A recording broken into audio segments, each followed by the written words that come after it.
lots more folks coming in from the wards, and the elevators will let them through. But I think we want to get started and trying to delay to give people a chance to get here. My name is Jeff Roscoe. I think I know most of you. I'm the Associate Director for the Mailman Center. I'm a pediatrician here. And it's my great pleasure to introduce you to our speaker this morning. Dr. Consuelo Beck-Sagué is a pediatrician, first and foremost. She's a specialist in infectious disease. She spent about 20 years at the CDC in Atlanta working on infectious disease with a particular interest in health disparities. She then worked for a time in the Dominican Republic with similar sorts of themes. And she really has a remarkable career of helping us better understand what's the difference in culture and poverty and race, ethnicity, and sort of working through those really very difficult issues. She currently is in charge of a training program at FIU, and you can see up front here there are some brochures. So for those of you interested in doing a graduate certificate in maternal and child health, I spoke to the group there about 3 months ago. It's a really wonderful group of students and faculty. So please take a look at that on your way out. What else can I say? She's a really cool person from FIU. Please come up. Let's join me in welcoming her. Dr. Roscoe and actually Dr. Garcia and Dr. Julieta outed me as not an asthma specialist. I'm not an asthma specialist. I'm not an HIV doc. But it's very complicated. It's all complicated. It's all very tightly associated. So as we talk about poverty and racial disparities in asthma in Miami, today we're going to focus in particular on work that we're doing in Liberty City.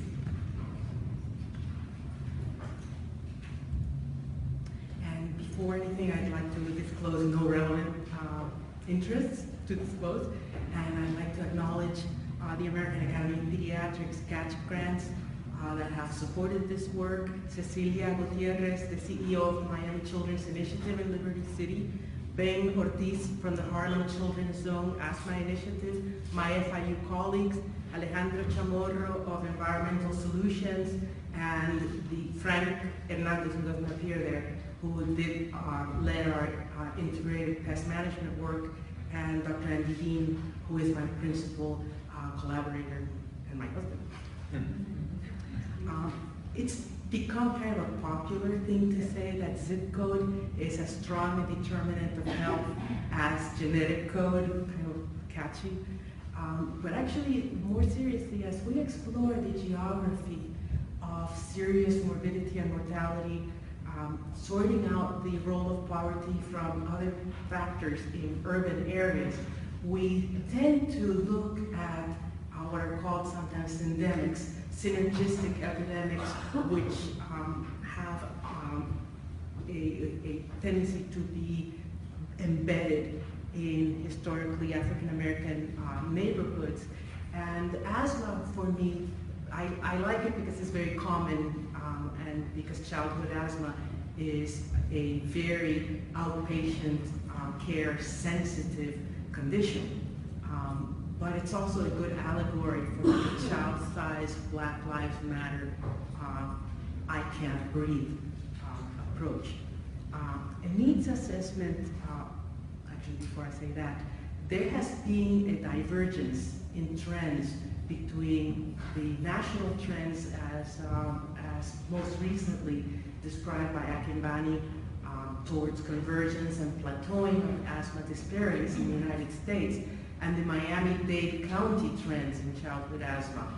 And I became interested in this as a pediatrician in continued care in an outpatient pediatric clinic here in Miami in 2010 and 2011, and then continued this interest in collaboration with the South Florida Asthma Consortium after I joined FIU.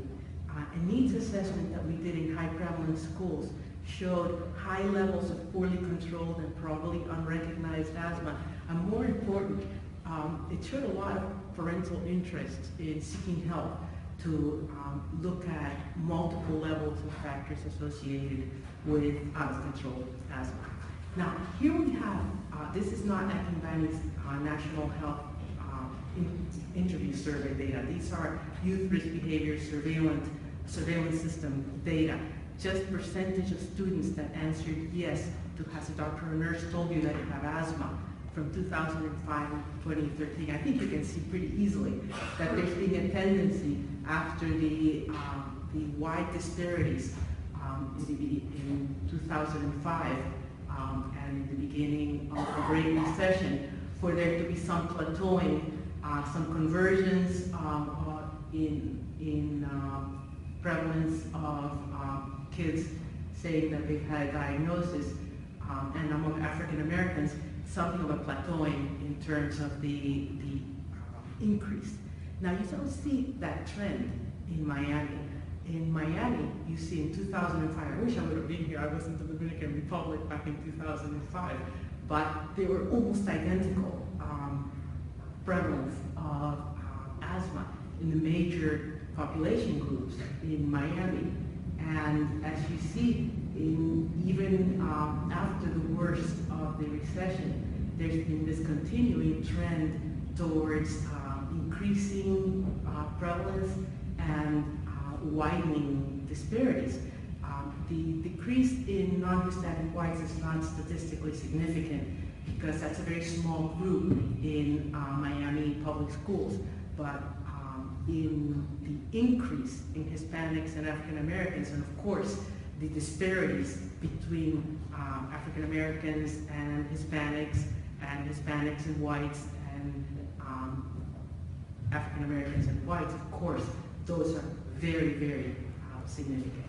Now, at the same time that we're seeing that increase in people, kids reporting that they've been diagnosed with asthma, we've seen a 40% increase in the number of emergency department visits for childhood asthma in Miami as a whole. The rolling 3-year average is 40% increase.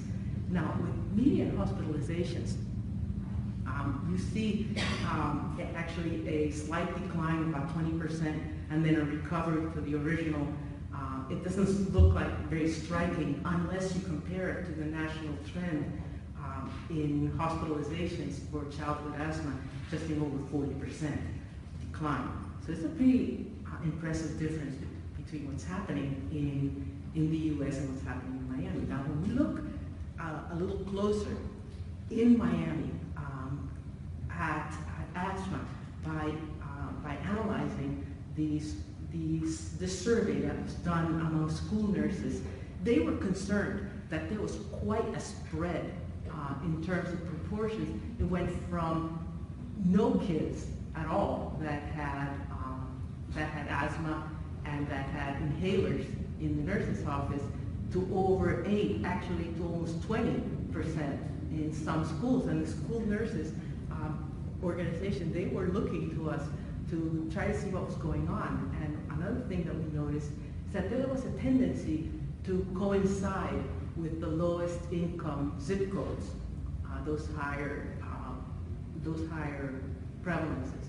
In 2011, we went to the top schools that the school nurses reported, and we noted, and this was another thing that they were suspecting. This was when I was I had already worked about a year here, and I was amazed from the point of view on the ground. I have never seen that every single day, having kids come in really, hey, thank you, coming in really sick with asthma, having a hospitalization, having to transfer a child for admission just about every week. It was, for somebody that had not experienced that in clinic peds before, that was very striking. And you can see that between 2008 and 2011, when we did the needs assessment among those parents, there had been an increase. And in some of these schools, in these communities, Homestead, Alapata, Opalaka, and Perrin, the increases had been by almost twofold. Kind of looked like a little bit more than the increases in Miami as a whole. And I'm terrible with maps. Just going to say that right off the bat. I'm terrible with maps. But this is something that even people who are terrible with maps can easily see. The range was, in terms of hospitalization rates due to pediatric asthma, was about tenfold, from 5.4 to almost 54 per 10,000 children. And of the top 4 zip codes with these very high rates of hospitalizations for asthma, 3 were in this little rectangle. And all 4 of the zip codes in that little rectangle were in the highest level of emergency department visits.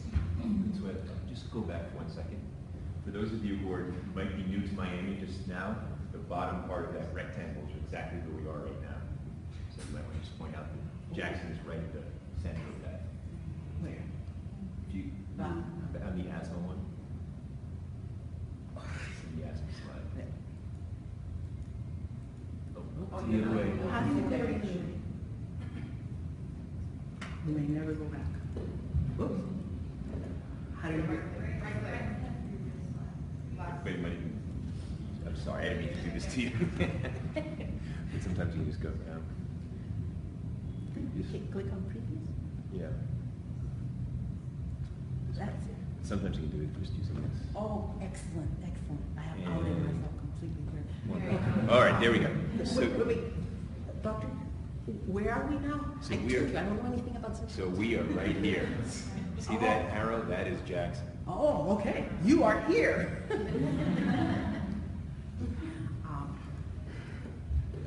Now, you see this little rectangle. I'm so sorry that the color contrast didn't show up as well, but of the 5 top rates of HIV in women in the Miami area, top 5, 4 are in this little rectangle too. You see the deep purple in this little rectangle, and in this area, we're talking about 2,300 out of 100,000, so 2.3% rates, which is a little higher than Haiti, where I also worked, and quite a bit higher than the Dominican Republic.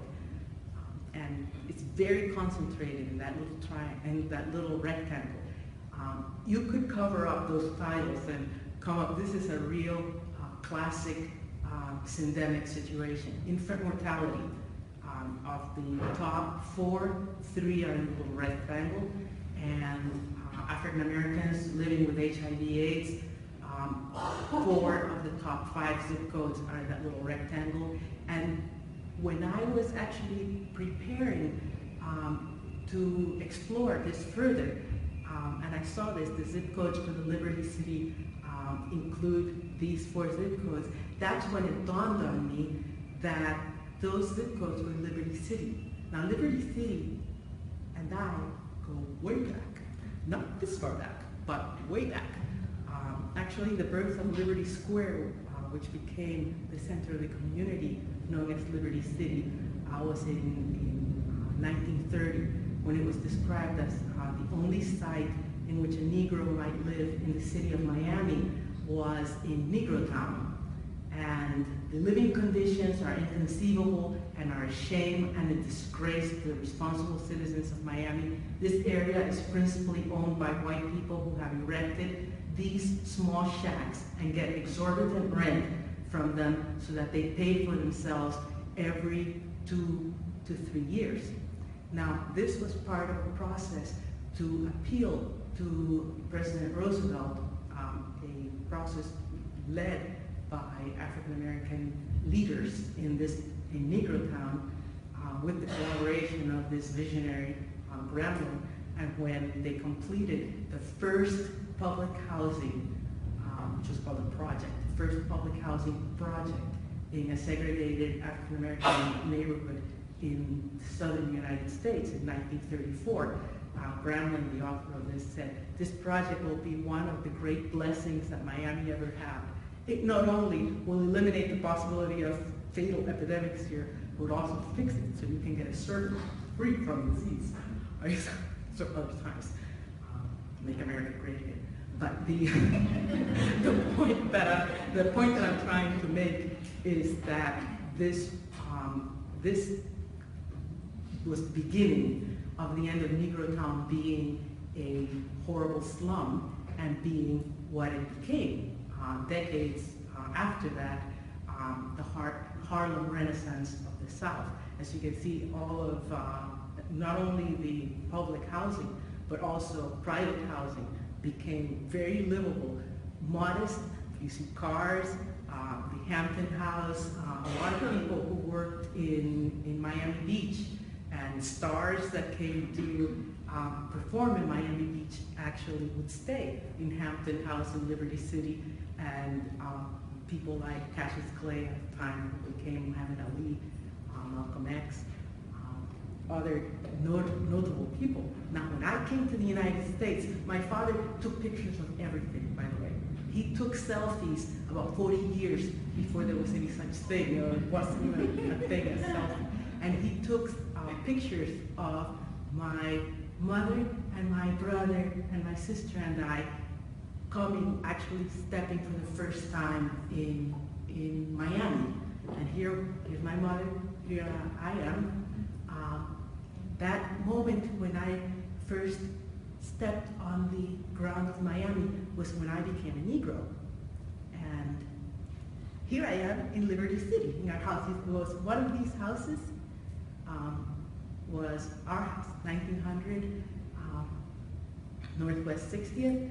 And here I am with my prize-winning Statue of Liberty in the Caribbean, welcoming Cuban children. It got an honorable mention in Miami Herald. But anyway, I'm trying to make a mental picture of you, of Liberty City, what it was in the early 1960s and 50s. Now, the end of Liberty City Renaissance was pretty abrupt.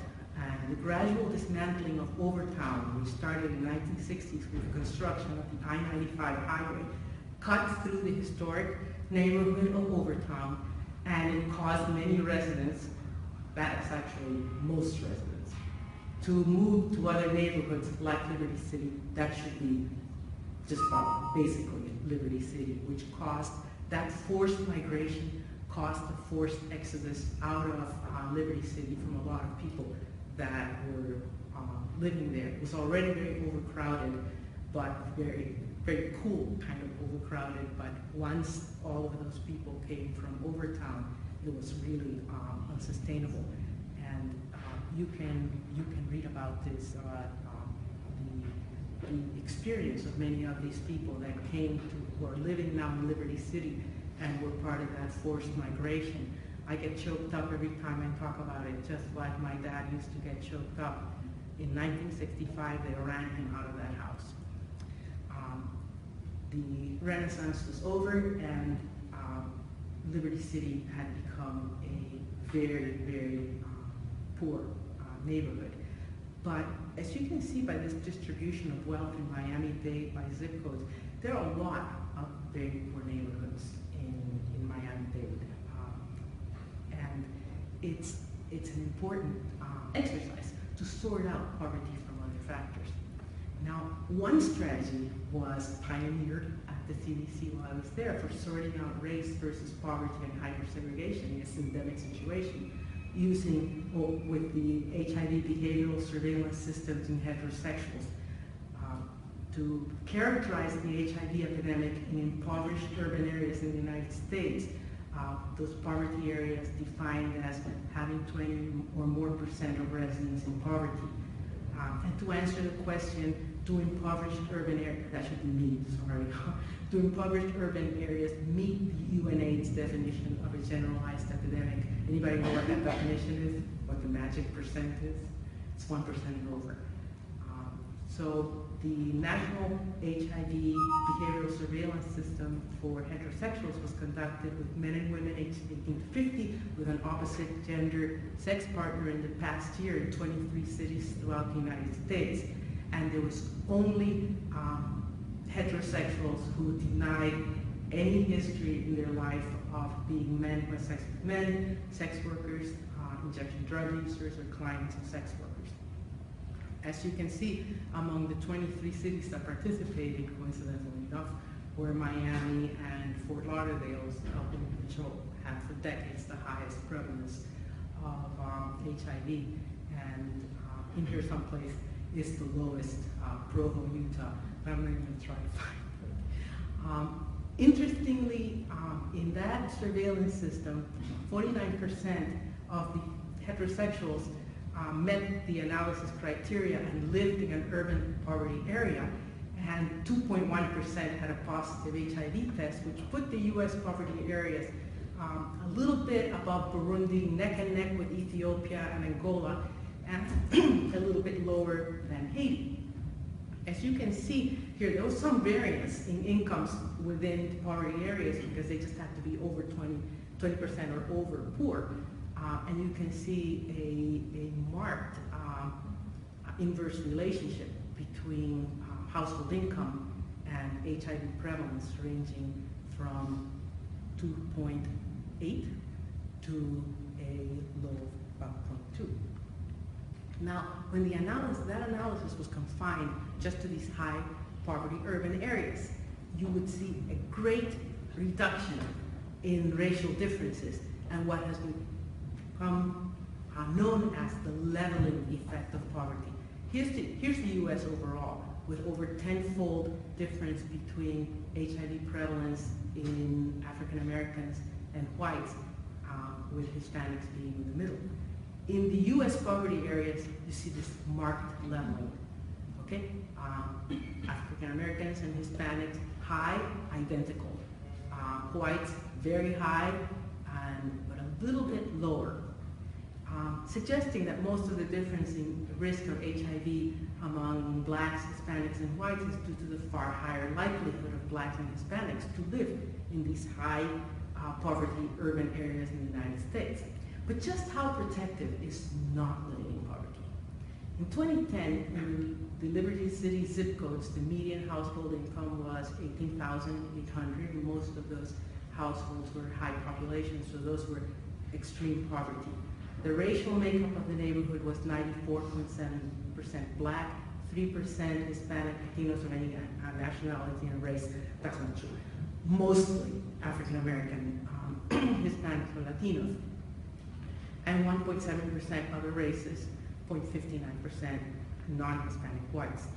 Those zip codes, this is going to be important later, so just remember this. We're all, coincidentally, in the high Miami homicide assault range.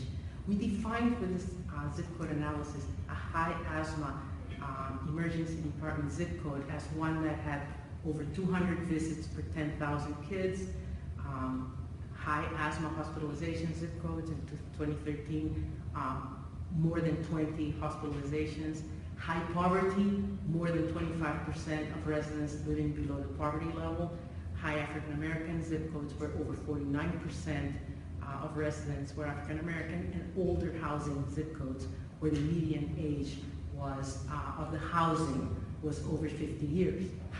And as you can see, before actually I show you this, I just want you to know that those three characteristics were very highly correlated. Poverty, high poverty, high African American, older housing. Those were very highly correlated. But when you actually look at the correlation between high poverty, high African American, high old housing, you saw, of course, marked disparities in ED visit rates ranging from 8-fold differences to 10-fold differences, and very striking hazard ratios. The hazard ratios were a little bit more modest for asthma hospitalization, but also very striking, particularly for poverty, somewhat less for African American and old housing. Now, when we actually just confined the analysis to high poverty zip codes, we saw that leveling effect, identical hospitalization rates among African Americans, high African American and lower African American zip codes, old housing, mostly old housing, younger, newer housing, complete leveling. You saw a lot, there's a very definite narrowing, not complete leveling, but definite narrowing of the hazard ratios, of the disparities. Here, we don't even get to the threefold difference, where before we were looking at 9 and 10-fold differences. Now, interestingly, when we looked at just low poverty zip codes, there was a little bit of a widening of this disparity, a little bit of an increase in this hazard ratio, due entirely to the fact that the modest protective effect of not being in a high poverty zip code was confined to the low African American zip codes. In the high African American zip codes, we saw exactly the same as what we saw in the low income zip codes. There was, again, a modest protective effect associated with newer housing, but no protective effect here. The basically hospitalization for childhood asthma in Miami that year was a process from kids from high poverty zip codes. We didn't see much here and there. None of these trends were statistically significant. Now we look to our colleague in the Harlem Children's Zone Asthma Initiative, who had done fantastic work with this collaborative, multi-level intervention for childhood asthma. And they started with a baseline community-based survey of 29% of their children in Harlem being diagnosed with asthma, 27% having had an ER visit for asthma, and 19.6% having a smoker in the home. This was 27% in the past year. And their intervention depended on a very community-led collaboration and interventions at different levels, focusing particularly on home-based environmental assessment and mitigation with social and legal intervention to get landlords kind of on board, supporting the improvement of home environments, and working with healthcare providers to improve asthma professional care, ensure access to asthma action plans, preventive inhaled corticosteroid treatment, spacers, forced expiratory, hold on 1 second, what we consider, high-class asthma care for children with severe asthma. And they reported fantastic findings. They reported in 24 months dramatic reductions in all symptoms in the last 3 months and 14 days, and reported use of optimal asthma management strategies. They had all of their environmental findings except one, living room triggers, pest triggers, and other triggers all went down except for roaches. And Ben told me that the roaches in New York would be there long after the apocalypse. And I was willing to believe him. So we adapted and pre-tested and piloted the Harlem Children's Zone Asthma Initiative for use in the Miami Children's Initiative Impact Zone in Liberty City. We piloted what I'm going to talk about is that little pilot with 22 asthmatic children in 10 homes. During their home visits, we interviewed parents, caregivers, and we also interviewed healthcare providers in their clinics. We examined the children at home, we evaluated room by room, and then we had the industrial hygienist do air trapping and air sampling. Do I have time? Yeah. Okay. The characteristics of this little group, they range from 2 to 13 years. 6 had been hospitalized for asthma. 15 had had an ER visit in the last year. All of them denied having asthma plans, inhaled corticosteroids, or ever having had any kind of spirometry. 7 were overweight or obese, and caregivers, 100% of them grievously complained about insect infestation, particularly cockroaches. Mice and rats was much less, 15%. Mold was seen in half of the homes, also severe water damage. There were smokers in 40% of the homes, which means that there were two smokers in one home. And all of the kids, 80% had wheezing in the last 3 months, all of the kids had wheezing in the last year, and residue albuterol use in the last 3 months. These homes in this particular housing, public housing development are intended for occupancy by 6 persons. And there was quite a bit of overcrowding, and most of the residents in these homes were young people less than 20 years old. Now, I don't know if we need the lights out. This is not in any way staged. This was what the homes looked like. There was evidence of dead and living cockroaches. The living ones were not the least bit afraid of us. Turn on the light, they were like, whatever. There was really serious lack of pest control, although the basic structure of the buildings was still very sound. In terms of what they called water damage, was really destruction of drywall in almost, I guess in 5 of the houses, with rotting and mold. This was pretty typical here. You can see here the drywall has basically folded, and a lot of mold, some walls completely covered with mold, exposed wiring. Most of the 22 children used mattresses that were very damaged. Very few of them had sheets, and the mattresses were generally on the floor. So the assessment, in the industrial hygiene assessment, showed extremely high heat and humidity. Dust mites and cockroach allergens were detected in all homes, not very surprisingly.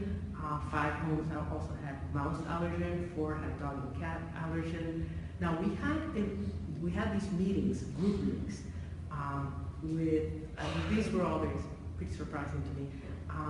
The meeting with HUD, I don't know if you saw this, but I was very impressed working in these homes at the conditions. I was thinking back to 1930, which I don't remember, it was before my time, but those comments about the inconceivable living conditions for those children. But the HUD staff did not seem very impressed, and they indicated that all these findings reflected poor housekeeping. Now, the meeting with the parents, I was very surprised with the parents, how open they were with us, how welcoming they were of feedback, and they were not embarrassed or defensive. They basically said that there was nowhere else that had reasonable rent, and that these homes were better than shelters, better than living outdoors, and they were a little bit afraid to complain too much because it meant the waiting list and there might be some pressure to get rid of them. The interesting thing is that people were paying up to $400 per month for this housing. And I was like, seriously? But they were afraid to make too much noise because they said that really was the cheapest housing for large groups of children that were available. And none had ever heard of asthma plans, spacers, or inhaled corticosteroids. We met with the pediatricians, also very open to visits, very open to feedback, and they actually didn't feel that the parents would understand the asthma plans. Nobody got defensive. I got very defensive once when a consultant said that this child should have been on inhaled corticosteroids. Like, you must not have asked right because that child wasn't inhaled. But there was no defensiveness. They said they were, and obviously my children had asthma plans, but they didn't feel that the parents would understand asthma plans.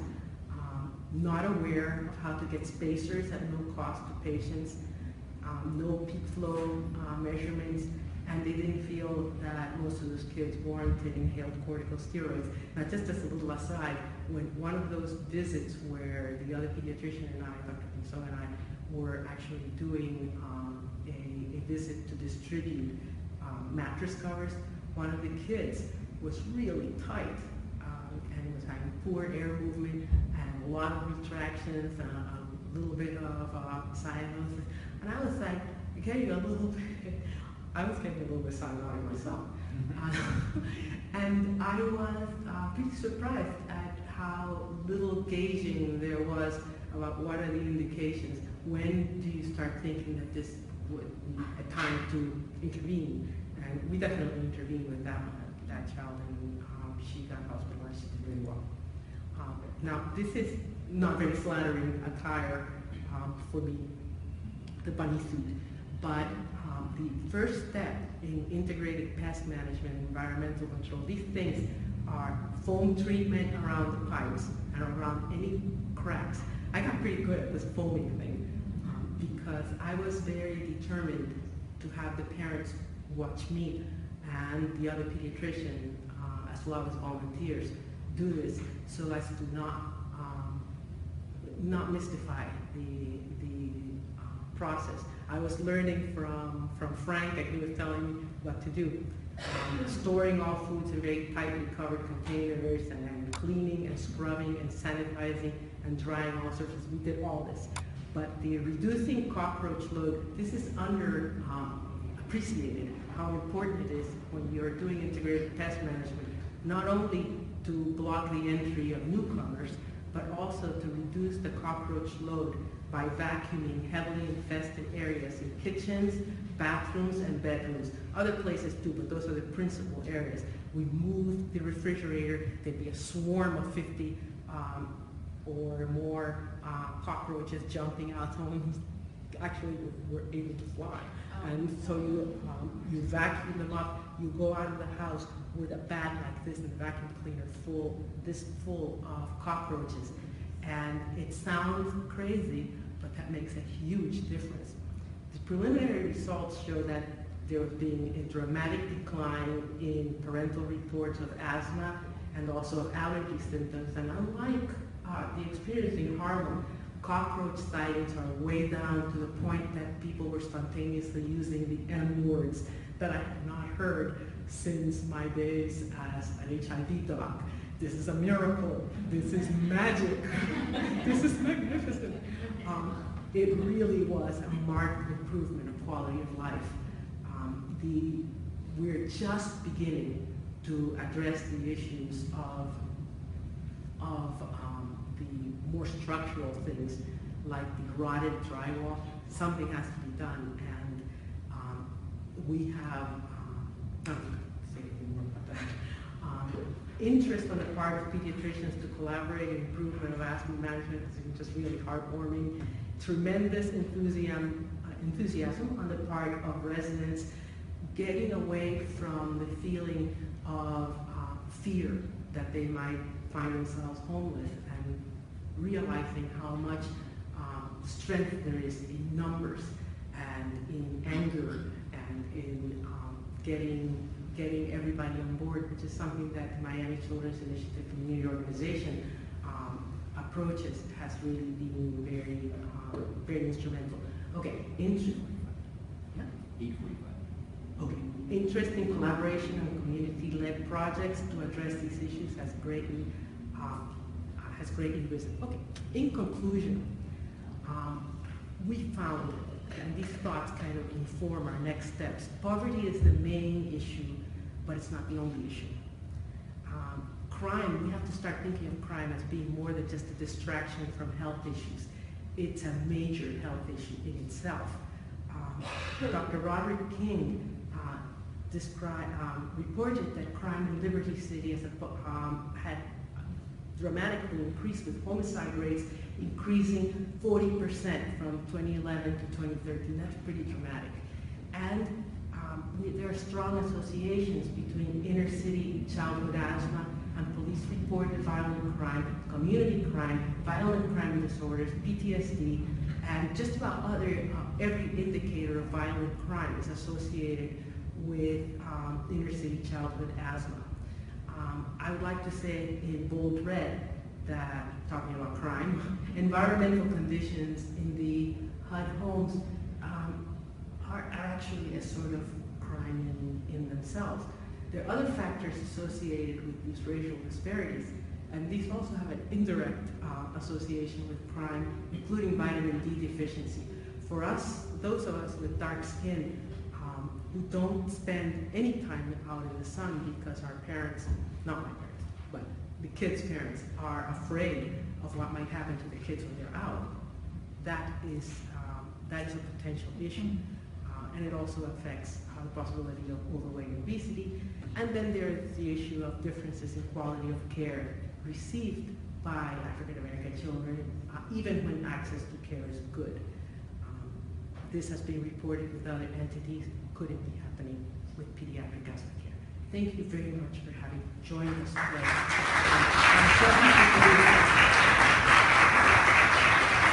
I'd like to welcome your comments, questions, comments. So Consuelo, are these pediatricians who were not paying attention to the asthma status of these children, were they within the community or outside of the community? Both in the community and outside the community. And it wasn't that they weren't paying attention. I think that's almost like a value judgment. I was very offended when it was suggested one of my patients was not on inhaled corticosteroids. But there isn't that mentality. And I'm not sure why. It varies. These pediatricians are very committed. People who are working with these kids, whether they're working with the kids in the community or outside of the community, I was part of that. I was part of that tribe for a couple of years. Those are people that could be someplace else and are there because they are very dedicated and they're seeing more than 20 kids a day, sometimes 30 kids a day. At those moments, I can see how some things might sort of fall apart a little bit. Did you have a comment? Just related to that, so were the children regularly accessing care? Yes, they were. To be in the loop of even having been considered an asthma patient, you have to have an asthma diagnosis, to have a albuterol. Those 22 kids included only kids that had Medicaid, which is a total issue here. There are many kids that would come to my clinic, supposedly Medicaid kids coming for their appointments. And they would find out when we got there that they didn't have Medicaid that month. And so I'm not saying in any way that just because you have coverage, that means that you're going to not miss clinic visits, because there are forces. I don't really understand why that is, but it varies a lot. And I'm sure Dr. Garcia could give you a more insightful vision of that. But from the ground, it certainly looks like access to care is not entirely just the volitional part of the parents. There is something going on with access to care that has to do with these lapses in Medicaid. Does that answer your question? So some of you are probably wondering why we want to talk about asthma and Mailman into grand rounds. And of course, it's not just about asthma. This is the example, right, as Consuelo said. But I just want to talk for a minute about where the healthcare system is going and why this is so important for Mailman to enter interprofessional teams. So right now, the way the healthcare system is set up is if a pediatrician like Dr. Beck or I see a child, and we don't really pay attention to community factors, the child comes back and sees us again and again, and comes to the emergency room in the hospital, we do well financially. The more times the child comes to the hospital, the more money we make. The system is now changing. Just a couple weeks ago, United Healthcare came to see our general peds group and said, from now on, you're going to get paid on a child not going to the emergency room, not going to the hospital. And so, yeah, we can make sure the child actually comes to see us, right? And maybe we make sure we write an action plan. But if we don't actually get into the community, if we don't think about adhering to medical care when we prescribe something, if we don't think about all those barriers, we're not going to reduce hospitalization rates. And what we've been doing at Mailman for the last 4 years is interprofessional care, right? Social work, psychology, a whole bunch of us working together. And that's what this is going to take. So we can imagine the healthcare system is going to shift from being the pediatrician alone and try to get the child there and get a prescription and the families on their own to we are actually responsible for the outcomes. And what you see what FIU has done is one example of how you can actually go into the community and start to make a difference. And there are other aspects too, which I'm sure you can begin to talk about. And one is specifically access to care. But you think about mental health issues in the family, right? So if mom's depressed and overwhelmed, does that get in the way of doing all the other things that need to happen? So it's how it all hopefully fits together. If you live in that kind of setting and you literally say that your child's asthma is one of the littler problems, and there are people getting killed, and you live in those inconceivable conditions, I would be, I had a child with chronic, two kids with chronic conditions too, and I would definitely not be thinking that my highest priority was the appointments and adhering to their medications and stuff. This is very tough. It's a very tough thing, and it goes beyond just being poor. Yes? I noticed in your previous slides with the map looking at the prevalence rates in the lowest income neighborhoods, and I noticed that there were a couple of neighborhoods just outside Overtown where the prevalence rates were very low, very low. Did you look at why that was? Yes, you know, yeah, that is a, those were right outside of Liberty City. Usually I was focusing on Liberty City. But you bring up a fantastic point, which I'm glad you did, and that's the positive deviant phenomenon. That is a phenomenon that I have found very helpful in some of the interventions that I have done in public health, and we're going to exploit that. There are in every group that is overwhelmed and completely defeated, there are always some deviants that are managing to somehow, they have some special help, they have some special gifts of their own, some special resiliency factors. Those people are going to be our principal partners. They're going to be our leaders in approaching the situation, this endemic of asthma, etc. in Liberty City. Yes, Doctor? Just to add to what Jeff said, you know, part of the interdisciplinary perspective that we take on the child, we've had asthma, but one of the behavioral complications for a child with a developmental disability that occurs at a higher rate is FICA. What's FICA? It's consuming non-nutritive substances. And what are some of those things that are consumed most frequently? They're foam and seat cushions, towels, floor mats, and bathrooms. So if you have a high concentration of cockroaches or any other kind of infestation, you have a likelihood that a family is going out and purchasing pesticides. Those pesticides are being sprayed, they get absorbed into that material, and you have a child with a developmental disability, where asthma is one of those issues, but the efforts to control the stimulants for the asthma may actually place that child at a toxic risk. You bring also up the point of the other synergistic epidemic going on with lead in this community that also has a component related to pica. It's a really challenging situation, particularly for children who have challenges of that kind. So the issue that Jeff brings in is that if we only focus on the RVU that we can get for having a pulmonologist see the child for asthma, and we ignore the comprehensive perspective, we get paid more if we get somebody seeing for pica and somebody seeing for developmental disability, somebody seeing for asthma under the current circumstance, but we will be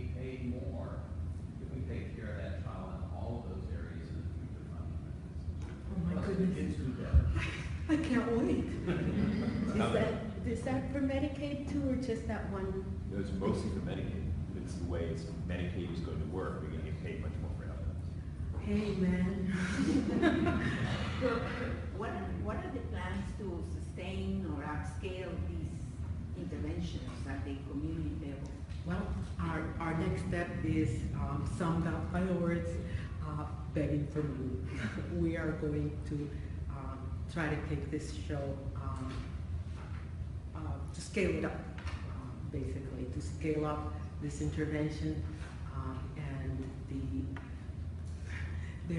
there's one grant that we're putting in on August the 26th from HERFA and R40, and we're going to try, unless it kills me, to keep putting in proposals so that we can actually scale this up and evaluate it in a post-pilot way. No, much bigger pilot. Well, we've reached 9 o'clock. Please join me in thanking our speakers. Thank you so